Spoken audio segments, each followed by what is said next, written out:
فأعوذ بالله من الشيطان الرجيم بسم الله الرحمن الرحيم الحمد لله رب العالمين الرحمن الرحيم مالك يوم الدين إياك نعبد وإياك نستعين اهدنا الصراط المستقيم صراط الذين أنعمت عليهم غير المغضوب عليهم ولا الضالين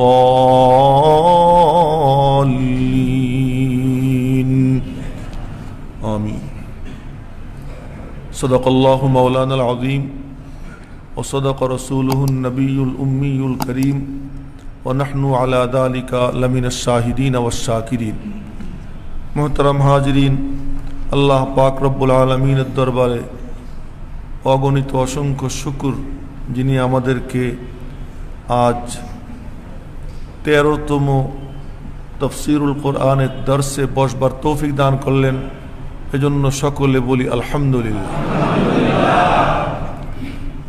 मेरे मोहतरम भाइयों আমরা আজ সূরা ফাতিহার সার সংক্ষেপ কোরআনে কারীমের যে পুরোটাই সূরা ফাতিহার মধ্যে আল্লাহ পাক বয়ান করে দিয়েছেন, তো সূরা ফাতিহার মধ্যে কিভাবে পুরো কোরআনে কারীম এসে গেল এটা একটু আমরা দেখার চেষ্টা করব।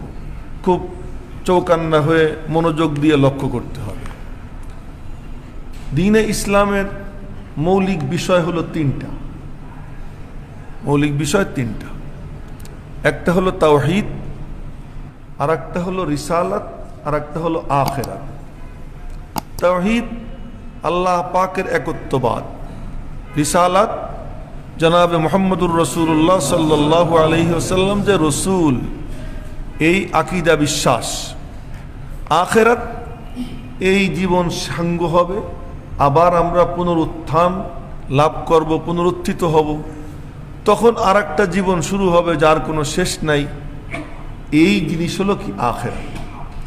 এটা হলো কোরআনে কারীমের মৌলিক বিষয়। সূরা ফাতিহার মধ্যে আল্লাহ পাক এই তিনটা মৌলিক বিষয়ের আলোচনা করেছেন। কিভাবে? আলহামদুলিল্লাহি এর মধ্যে হলো আল্লাহ পাকের তিনি যে কেবলমাত্র ইলাহ মাবুদ, যেটাকে বলে তাওহীদে উলুহিয়ত। বলছিলাম না এই বাক্যটা মনে রাখতে হবে, এটা হলো কি তাওহীদে উলুহিয়ত। রব্বিল আলামিন এর মধ্যে তাওহীদে রুবুবিয়ত। তো আলহামদুলিল্লাহি রব্বিল আলামিনের মধ্যে উলুহিয়ত রুবুবিয়ত উভয়টার তাওহীদের বর্ণনা হলো এই আয়াতের মধ্যে। আলহামদুলিল্লাহির মধ্যে তাওহীদে উলুহিয়ত, রব্বিল আলামিনের মধ্যে তাওহীদে রুবুবিয়ত। ইলাহ ও তিনি, রব ও তিনি, এই তাওহীদের বর্ণনা হলো কিসের মধ্যে? আলহামদুলিল্লাহি রব্বিল আলামিনের মধ্যে। মালিকি ইয়াউমিদ্দিনের মধ্যে আখিরাতের বয়ান। নিয়ম তো ছিল আগে তাওহীদ, পরে রিসালাত, এরপরে হলো কি আখিরাত। কিন্তু বিশেষ কারণে এখানে তরতিব চেঞ্জ হয়েছে। সেই কারণটা হলো কি, যে তাওহীদের বর্ণনা হয়েছে সরাসরি, আখিরাতের বর্ণনাটাও সরাসরি, কিন্তু রিসালাতের বর্ণনা হয়েছে একটু কায়দা করে। কি কায়দা? আল্লাহ পাক যে দোয়া শিখিয়ে দিয়েছেন, ওই দোয়ার মধ্যে আল্লাহ পাক রিসালাতের বর্ণনা করছেন। এখন আপনাদেরকে বুঝাইতেছি বিষয়টা। দেখেন, আলহামদুলিল্লাহি রব্বিল আলামিনের মধ্যে তাওহীদ, বাস এক কথায়। মালিকি ইয়াউমিদ্দিনের মধ্যে হলো আখিরাত। আর ইহদিনাস সিরাতাল মুস্তাকিম সিরাতাল্লাযীনা আনআমতা আলাইহিম, আল্লাহ সিরাতে মুস্তাকিম আমাদেরকে দেখাও। সিরাতে মুস্তাকিম কোন সিরাতে মুস্তাকিম? মানুষ বিভিন্ন পদের, কিছু আছে শিক্ষিত, কিছু আছে অশিক্ষিত, কিছু মূর্খ। এই যে মূর্খ মানুষগুলো, এদেরকে যদি কোনো থিওরিক্যাল পদ বলা হয়, এরা এটা বুঝবে না। এজন্য আল্লাহ পাক সিরাতে মুস্তাকিমকে প্র্যাকটিক্যাল দেখাই দিয়েছে। সে প্র্যাকটিক্যাল কি? যে ওই যে দেখ ওদেরকে দেখলেই বুঝবি কোনটা সিরাতে মুস্তাকিম, কোনটা হেদায়েতের পথ, ওদেরকে দেখলে বুঝবি, কোনটা গুমরাহির পথ ওদেরকে দেখলে বুঝবি। আর যখন অন্ধকার দেখে তখন না আলোটা ভালো চেনে। অন্ধকার না আসলে আলোর কদর হয় না। এই জন্য নেগেটিভ যদি না বুঝে পজিটিভটা ভালো করে বুঝে আসে না।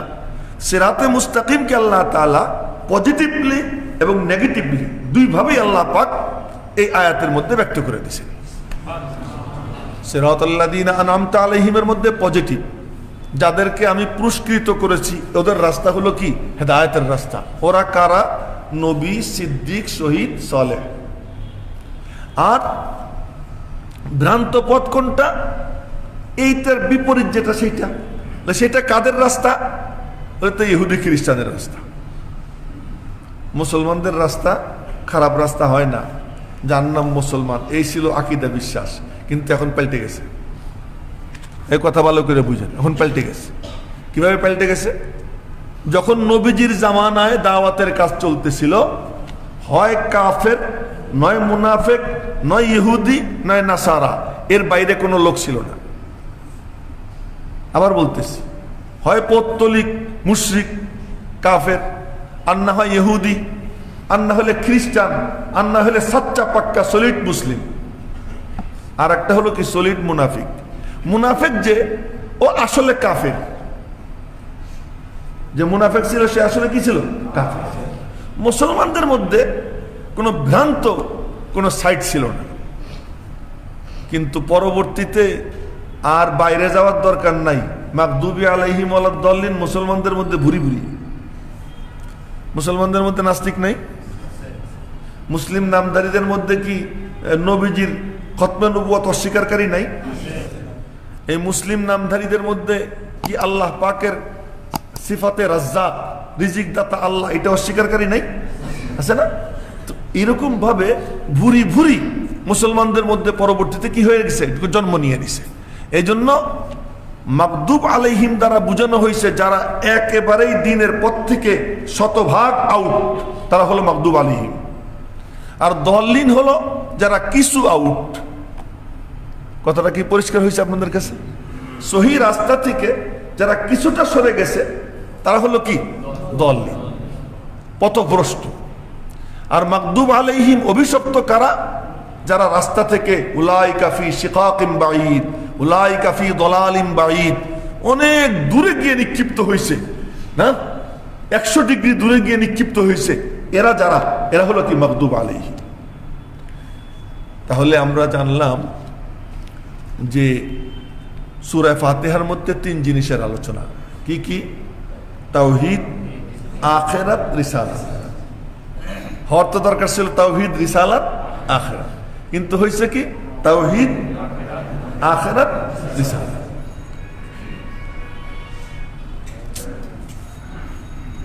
কেন? ভালো করে বুঝবেন কেন হইল এটা। এই জন্য হইল যখন বলা হয়েছে আর রহমানির রহিম, আগে পরে কেন হইল?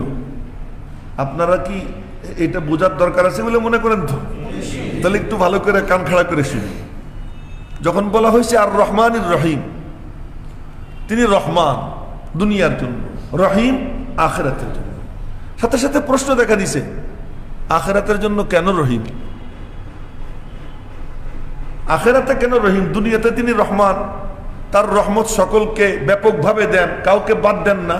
আখিরাতে ব্যাপকভাবে কেন দিবেন না? তা আল্লাহ পাক জবাব দিচ্ছেন, দুনিয়াতে তো তোদেরকে মালিক বানাইছি, আখিরাতে কোনো মালিক নাই, আখিরাতে মালিক আমি একা। এখানে দুনিয়াতে অনেক মালিকানা আছে, আমি ইয়াহিয়া মাহমুদেরও মালিকানা আছে, এই পিচ্চিরও মালিকানা আছে, ওই আপনারও মালিকানা আছে, ওনারও মালিকানা আছে, সবার কি আছে? মালিকানা আছে। কাফেরেরও মালিকানা আছে, নাস্তিকেরও মালিকানা আছে। যেহেতু আল্লাহ পাক মালিকানা দিয়ে দিছেন, মালিকানা যখন দিয়েই দিছি, যা তুই কিছু খা। দুনিয়াতে সুযোগ দিছেন সবাইকে, কিন্তু আখিরাতে আমার রহমত সীমিত। কেন? মালিক ইয়াউমিদ্দিন, ওই দিনের মালিক কেবল আমি। সেদিন আমার থেকে ভোগ করবে তারাই যারা আমার, যারা আমার না তারা আমার রহমত পাবে না। এজন্য মালিক ইয়াউমিদ্দিনকে আগে আনতে হয়েছে। কেন? আর রহমানির রহিম আখিরাতে কেন রহিম, দুনিয়াতে কেন রহমান, এর কারণ বর্ণনা হয়েছে কোন আয়াতের মধ্যে? মালিক ইয়াউমিদ্দিনের মধ্যে। কথাটা কি পরিষ্কার হয়েছে আপনাদের কাছে? মালিক ইয়াউমিদ্দিনের মধ্যে আল্লাহ পাক দুনিয়াতে তার রহমত কেন ব্যাপক, আখিরাতে কেন সীমিত, এর কারণ কি?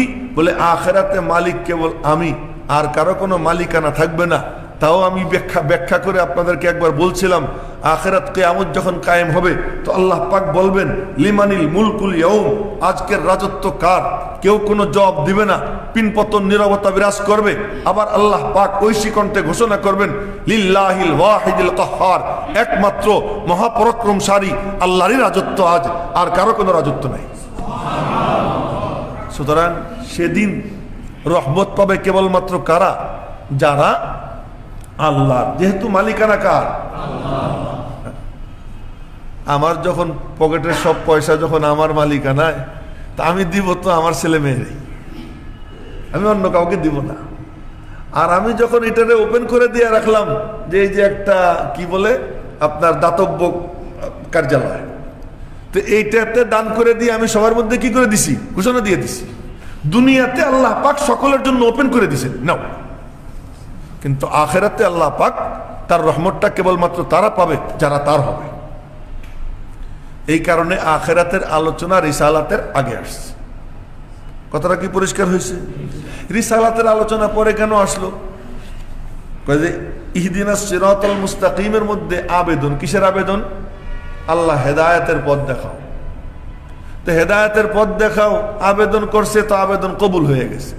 আবেদন কবুল হওয়ার পরে আল্লাহ পাক যে হেদায়েতের পথ দেখাইছেন, সেইটা দেখাইছেন কি দিয়া? আলিফ লাম মিম যালিকাল কিতাবু লা রাইবা ফীহি হুদাল লিল মুত্তাকিন। যে তোমরা হেদায়েতের দোয়া করছো, এই যে আমি কিতাব দিয়ে দিলাম, হেদায়েতের কিতাব নিয়ে নাও।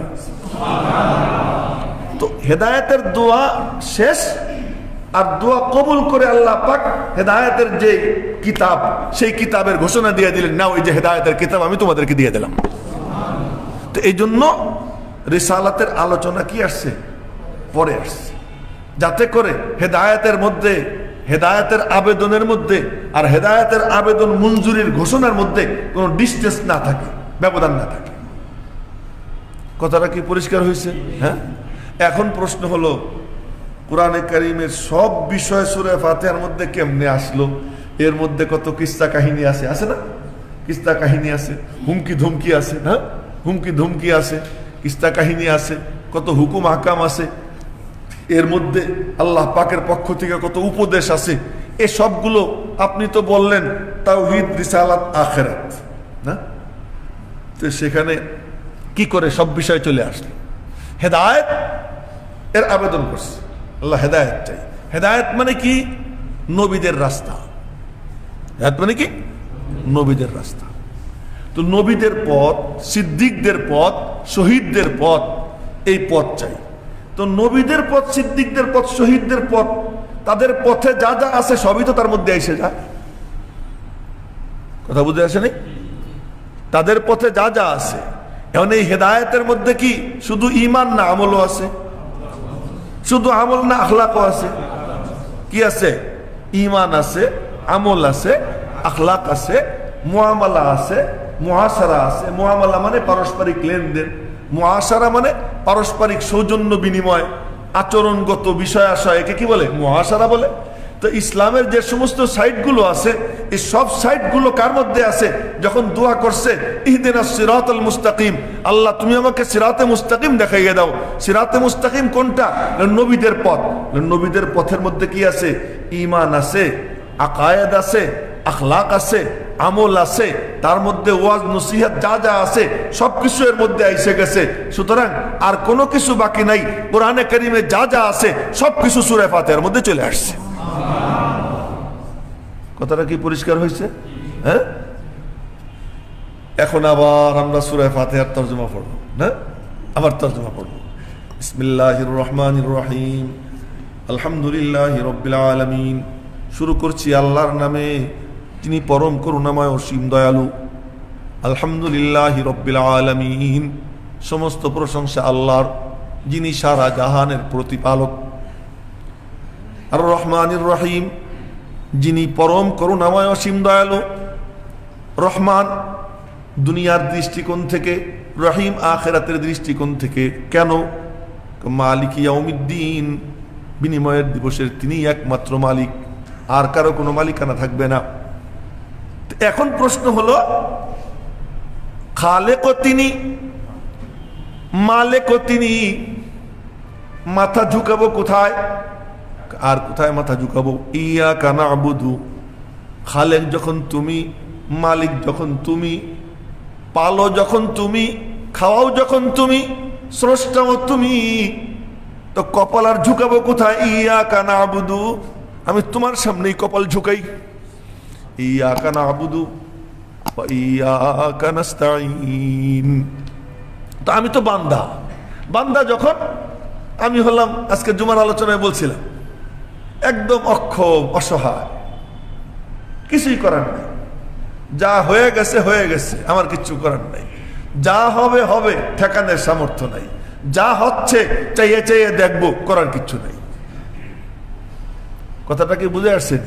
হ্যাঁ, আবার বলতেছি, হ্যাঁ, যা হয়ে গেছে হয়ে গেছে, আমার এটা ফিরানোর কোনো কি নেই, সামর্থ্য নেই।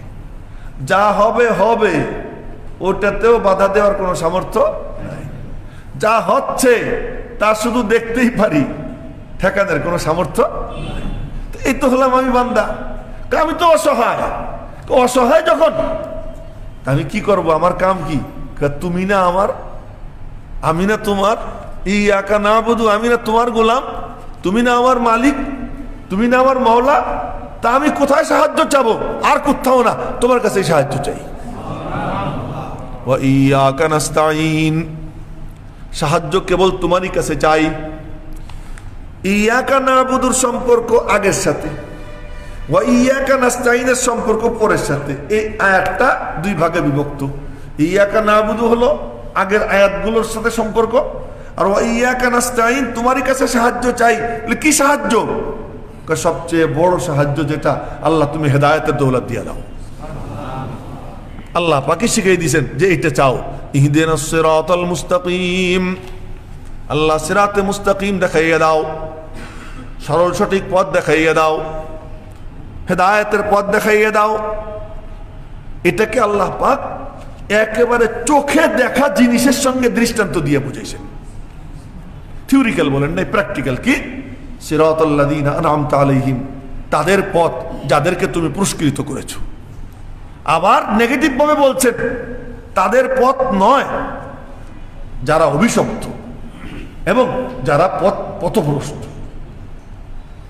তো এই কারণে এই সূরার নাম হলো সূরাতু তালিমিল মাসআলা। বলেন বলেন, সূরাতু তালিমিল মাসআলা, আবেদনের পদ্ধতি প্রশিক্ষণের সূরা, আবেদনের পদ্ধতি প্রশিক্ষণ দানের সূরা। এই জন্য এই সূরার নাম কি? সূরাতু তালিমিল মাসআলা, সূরা ফাতিহা। আবার এর নাম উম্মুল কোরআন, না? কোরআনে কারীমের মা। মা কেমনে তা তো দেখাই দিছি। মা কিভাবে? যে কোরআন শরীফের সবকিছু কি চলে আসছে এর মধ্যে, বাকি যা আসবে সবের বাচ্চা কাচ্চা।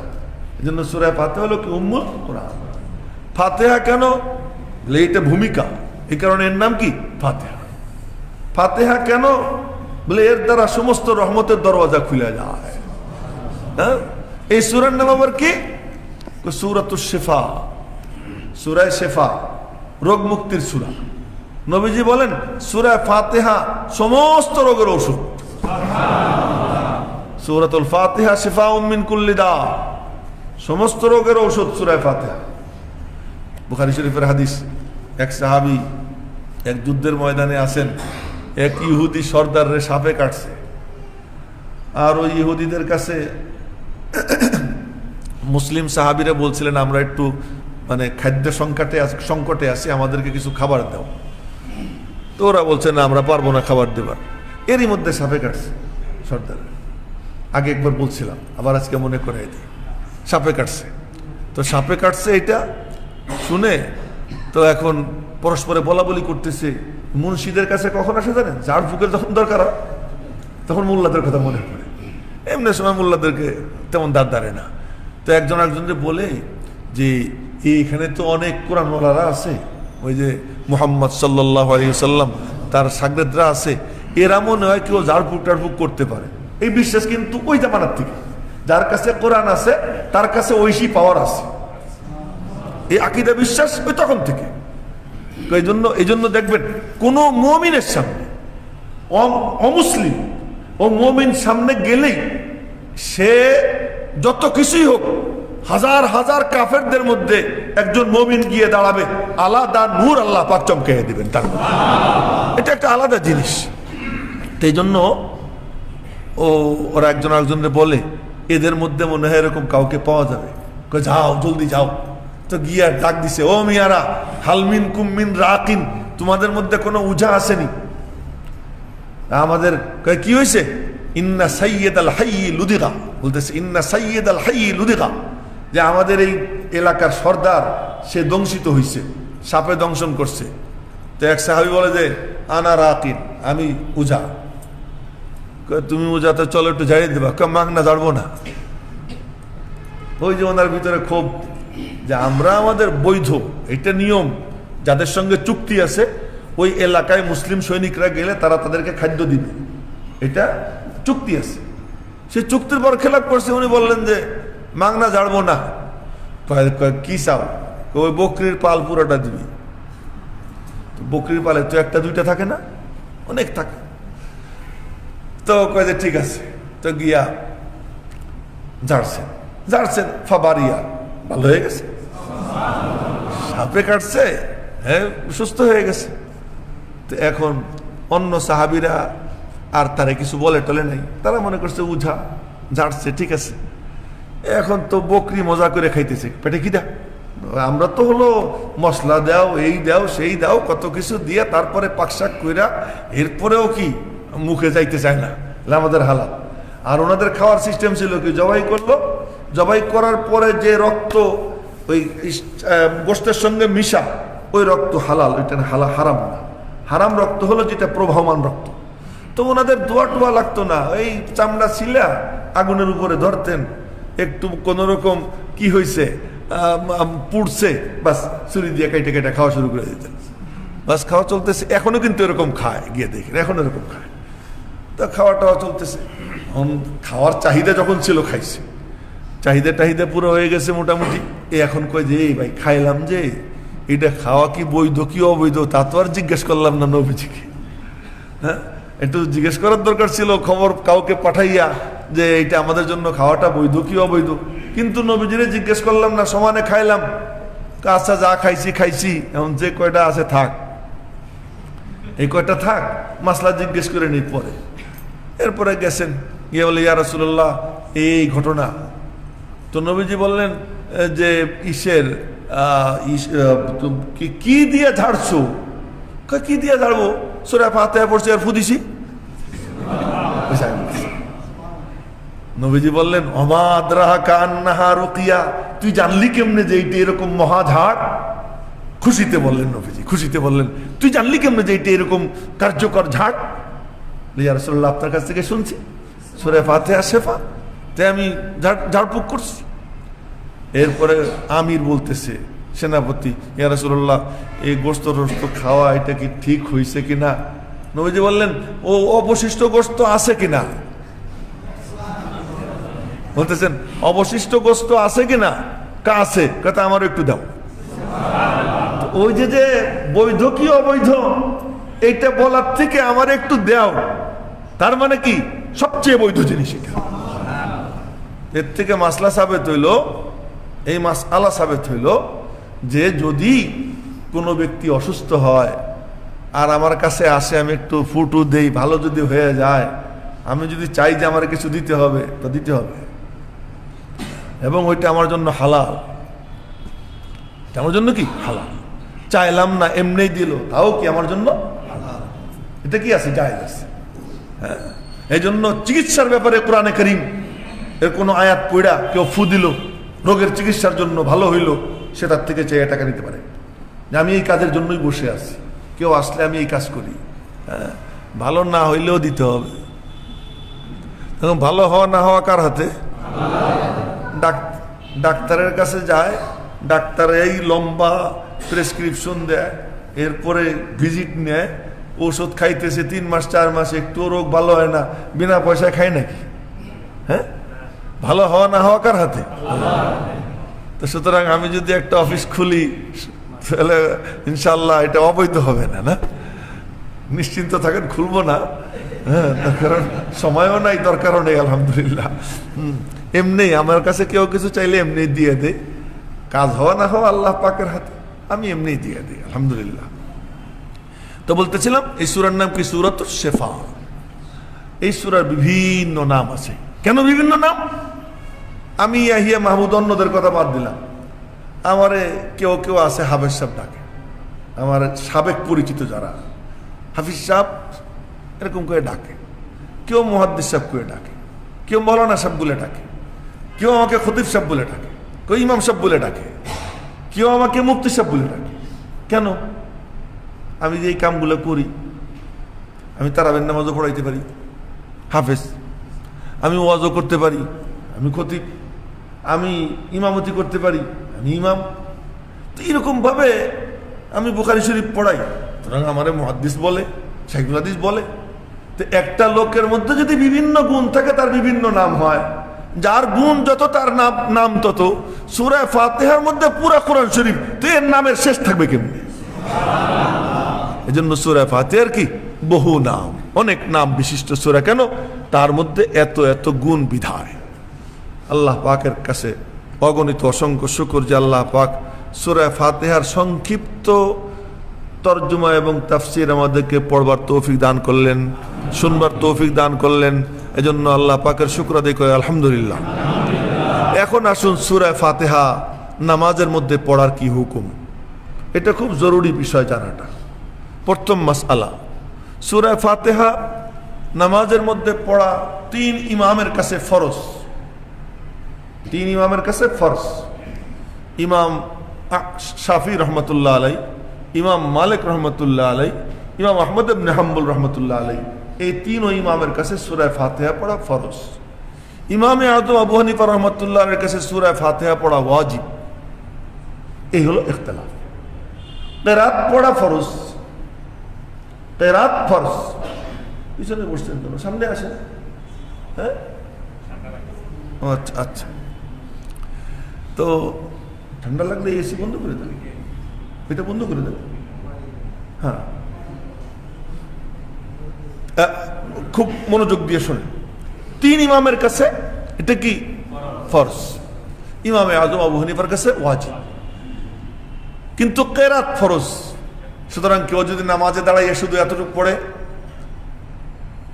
ইয়াকা না'বুদু ওয়া ইয়াকা নাস্তাঈন, এতটুকু পড়ে, বা শুধু আলহামদুলিল্লাহি রাব্বিল আলামিন, অথবা শুধু ইন্না আতাইনাকাল কাউসার, এতটুকু পড়ছে, ইমাম আবু হানিফার কাছে ফরজ আদায় হয়ে গেছে। কিন্তু লাভ নাই। ফরজ আদায় হয়ে গেছে কিন্তু কি নাই? লাভ নাই। কি লাভ নাই? ভালো করে বুঝবেন কথাটা। কেন লাভ নাই? সূরা ফাতিহা পড়া ওয়াজিব ইমাম আবু হানিফার কাছে, সূরা মিলানো ওয়াজিব। কেউ যদি ইচ্ছা করে ওয়াজিব ছেড়ে দেয়, নামাজ বাতিল। আর ভুলে যদি ছাড়ে, তাহলে থুক্কু দেওয়া লাগে। সহসিদ্ধা বললাম না, থুক্কু বললাম। ভুলে ছেড়ে দেয়, সহসিদ্ধা লাগে। ইচ্ছা করে ছেড়ে দেয়, নামাজ কি হয়ে যায়? বাতিল হয়ে যায়। তো ওই ইমামদের মধ্যে আর ইমাম আবু হানিফার মধ্যে মৌলিক পার্থক্য শুধু এক জায়গায়, ভুলের ক্ষেত্রে। ভুল হইলে ওনাদের কাছে নামাজ বাতিল, আর ইমাম আবু হানিফার কাছে ভুলে হইলে সহসিদ্ধা দিলে চলে। ইচ্ছা করে যদি ছাড়ে, তাহলে ওই ইমামদের সাথে ইমাম আবু হানিফার কোনো পার্থক্যই নেই। কথাটা কি পরিষ্কার হয়েছে? বুঝে আসছে আপনাদের? এখন প্রশ্ন হলো যে সূরা ফাতিহা কি সকলকেই পড়তে হবে? এই হলো দ্বিতীয় প্রশ্ন। সূরা ফাতিহা কি সকলের পড়তে হবে? এক্ষেত্রে ইমাম মালিক, ইমাম আহমদ তারা বলেন প্রত্যেকেরই জন্যই পড়া ফরজ। ইমাম শাফি রহমতুল্লাহ আলাইহি বলেন পড়তে হবে, তবে ফরজ শব্দ বলেন না। আর ইমামে আযম আবু হানিফা রহমতুল্লাহ আলাইহি বলেন ইমাম পড়বে, একা একা যে নামাজ পড়বে সে পড়বে, মুক্তাদিদের জন্য পড়া হারাম। এই হলো গ্যাঞ্জাম। হলো কি কেন্দ্র। এই একটা বিশাল মাসআলা, যেই মাসআলা নিয়ে হানাফি এবং হানাফিদের বিরোধী যারা, তাদের মধ্যে দ্বন্দ্ব সংঘাত। এখন সূরা ফাতিহা সবাইকে পড়তে হবে এ কথা যারা বলে, তার মানে মুক্তাদিকেও পড়তে হবে। এখন আসুন, আমরা হানাফি, আমাদের মাযহাব কি সূরা ফাতিহা ইমামের পিছনে পড়া কি নাই? জায়েজ নাই। জায়েজ নাই আমরা কেন বললাম? তো আমি আপনাদের সামনে আয়াত পেশ করতেছি সূরা আরাফের শেষ পৃষ্ঠায় একটা আয়াত। কি আয়াত? ওয়াইযা কুরিআল কুরআন ফাসতামিউ লাহু ওয়া আনসিতু। যখন কোরআনে কারীম পড়া হয়, মুফাসসিররা লেখেন যে এই আয়াত নাজিল হয়েছে নামাজের ব্যাপারে। আবার বলতেছি, এই আয়াতটা নাজিল হয়েছে কিসের ব্যাপারে? নামাজের ব্যাপারে। নামাজে যখন কোরআনে কারীম পড়া হয়, ওয়াইযা কুরিআল কুরআন ফাসতামিউ লাহু, তোমরা দিলের কান দিয়ে শোনো। আপনারা বলেন তো, দিলের কান দিয়ে শুনলে কি বগর বগর করে শুনে না চুপ করে শুনে? ভালো করে বলবেন, বুঝে শুনে বললেন। দিলের কান দিয়ে যদি শোনে তাহলে চুপ থাকতে হয় না কথা বললেও দিলের কান দিয়ে শোনা যায়? দিলের কান দিয়ে শুনতে হলে কি করতে হয়? বাহ, এবার আপনারা বলেন তো, আনসিতু মানে চুপ থাকো। পরের শব্দ আল্লাহ পাক বলতেছেন ওয়া আনসিতু, চুপ থাকো। আল্লাহ কি কোরআন শরীফে অতিরিক্ত কোনো কথা কইছে? বলেন তো। বরং এতটুকু কথার মধ্যে আল্লাহ পাক কয়েক বস্তাকে আল্লাহ ঢুকিয়ে দিয়েছেন এতটুকু কথার মধ্যে। হ্যাঁ, সেখানে আল্লাহ পাক খামাখা একটা শব্দ বলছেন, বোঝা গেল ইস্তামিউ এইটাও যথার্থ, আনসিতুও যথার্থ। তার মানে নামাজ, ফরজ নামাজ দুই প্রকার। এক প্রকার নামাজ যেই নামাজে কেরাত জোরে হয়, আর এক প্রকার নামাজ যেই নামাজে কেরাত আস্তে হয়। জোরে কেরাত যে নামাজে হয় ওই নামাজকে বলে জাহরি নামাজ। আজ যেখানে আস্তে পড়ে এটাকে বলে সিররি নামাজ। তো জাহরি যে নামাজ, সেই নামাজের ব্যাপারে বলা হয়েছে ওয়াইদা কুরিআল কুরআন ফাসতামিউ লাহু। যখন নামাজে কোরআনে কারীমের তিলাওয়াত হয়, জোরে জোরে ইমাম কিরাত পড়ে, ইস্তামিউ লাহু, দিলের কান দিয়ে শোনো। আর যখন নামাজের মধ্যে কিরাত আস্তে আস্তে পড়া হয়, আনসিতু, চুপ থাকো। তা আনসিতু শব্দটা হলো আস্তে কিরাত ওয়ালা নামাজের ব্যাপারে, আর ইস্তামিউটা হলো জোরে কিরাত ওয়ালা নামাজের ব্যাপারে। কথাটা কি আপনাদের কাছে ক্লিয়ার হয়েছে? আচ্ছা, মজার ব্যাপার হলো, যারা সূরা ফাতিহা পড়ার কথা বলে মুক্তাদিদেরকে, তাদেরকে জিজ্ঞেস করেন তো, ভাই কোন জায়গা পড়বে সূরা ফাতিহা, কোন সময় পড়বে? সময় কইতে পারে না, পড়তে হবে। কখন পড়বে? কোরআন শরীফে বলছে ইস্তামিউ, শুনবে না? হ্যাঁ শুনবে। তো কখন পড়বে? কয়ে ইমাম সাহেব পড়া আর এক আয়াত শুরু করবে, এর ফাঁকে যে সময়, এ সময় পড়বে। আলহামদুলিল্লাহি রাব্বিল আলামিন, লক্ষ্য করে কিন্তু ইমাম বলতেছে আলহামদুলিল্লাহ। এই জন্য 7 আয়াতের দম ছাড়া মুস্তাহাব। দম ছাড়বে, সূরা ফাতিহার আয়াত 7টা দম হবে, 7টা শ্বাস হবে। তখন সে কি আলহামদুলিল্লাহি রাব্বিল আলামিন। এখন এক দলে করে কি, ইমাম সাহেব পড়ার সাথে ওই পড়ার সাথে সাথে সে পড়ে।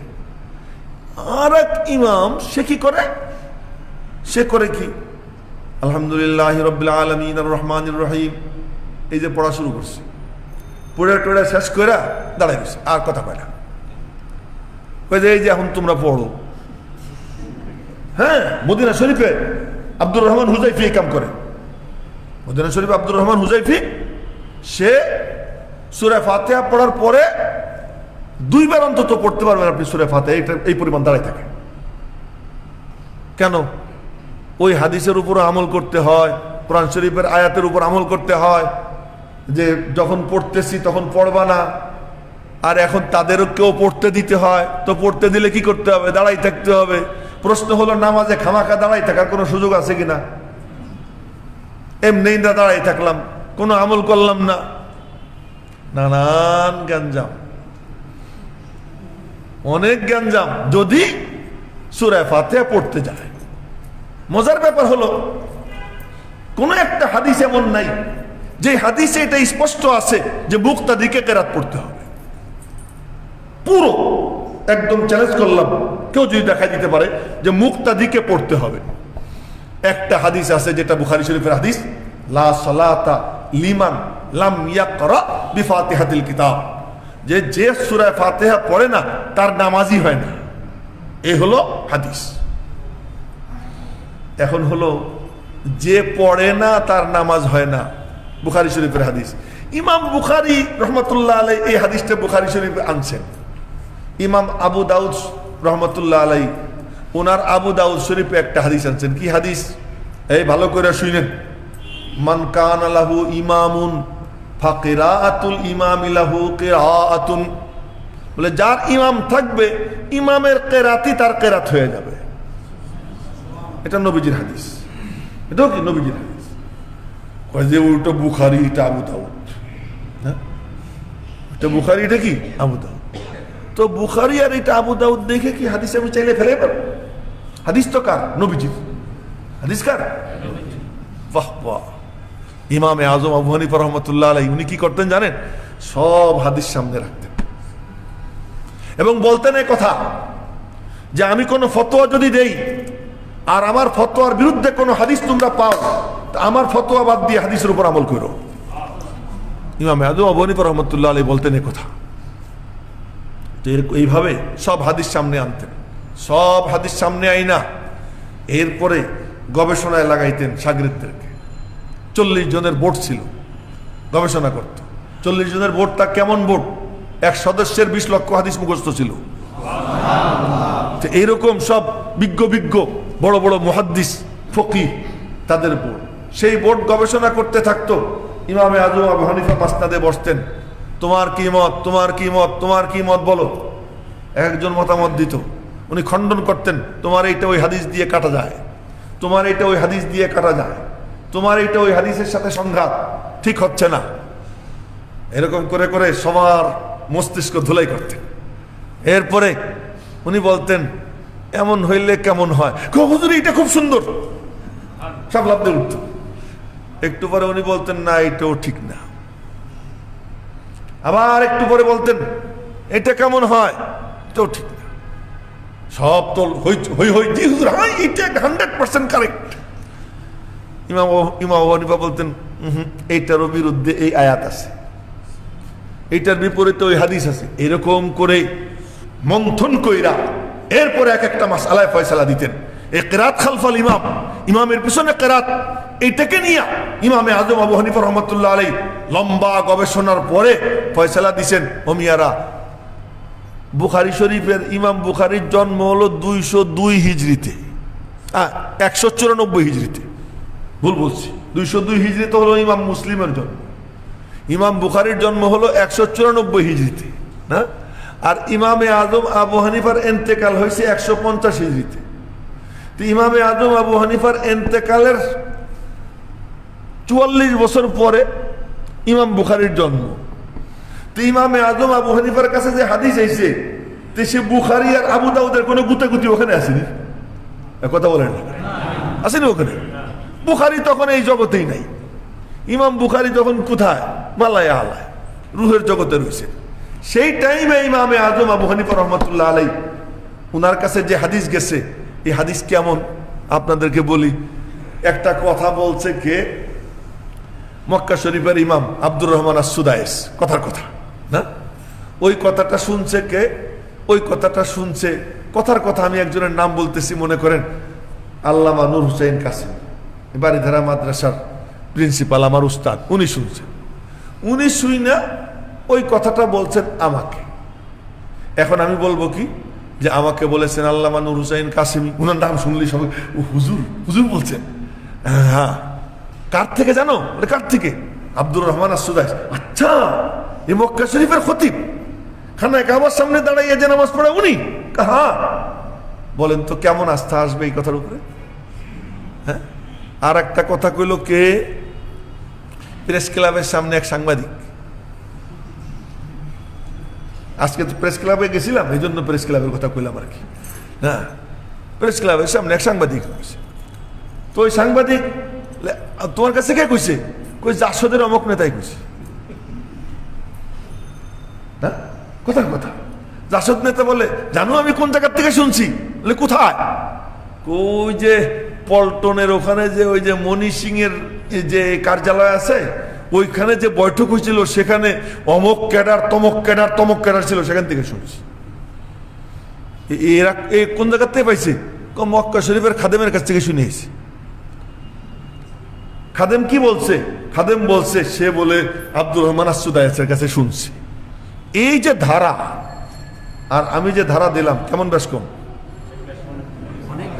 হ্যাঁ, ইমাম বুখারী রহমাতুল্লাহ আলাইহি যখন হাদিস পাইছেন তখন তার মাঝখানে কত আবর্জনা ঢুকছে, অমুক এসে ঢুকছে, তমুক এসে ঢুকছে, তমুক এসে ঢুকছে।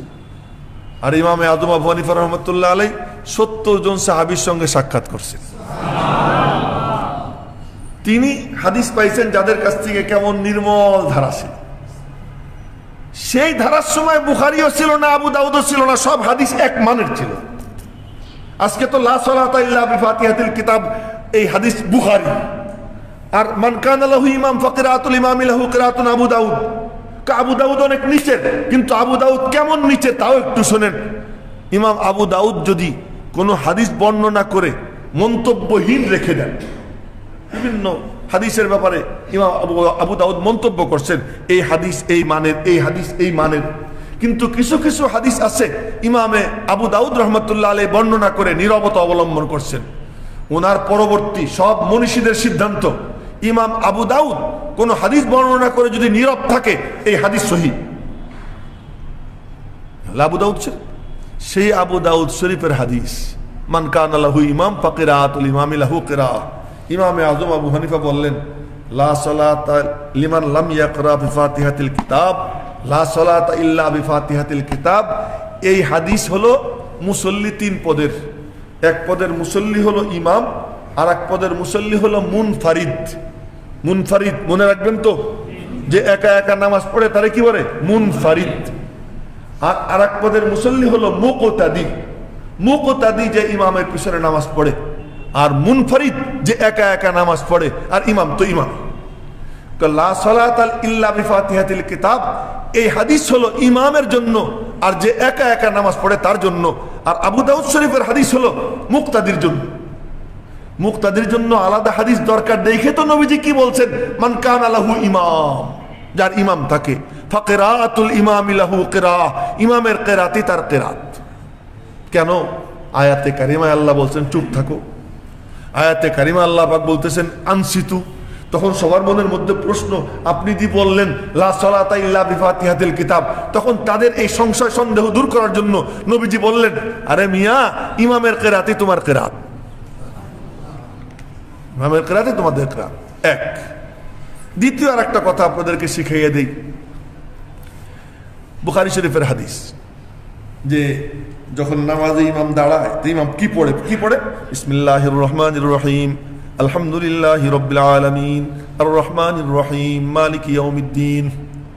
মুক্তাদি পিছনে দাঁড়ানো।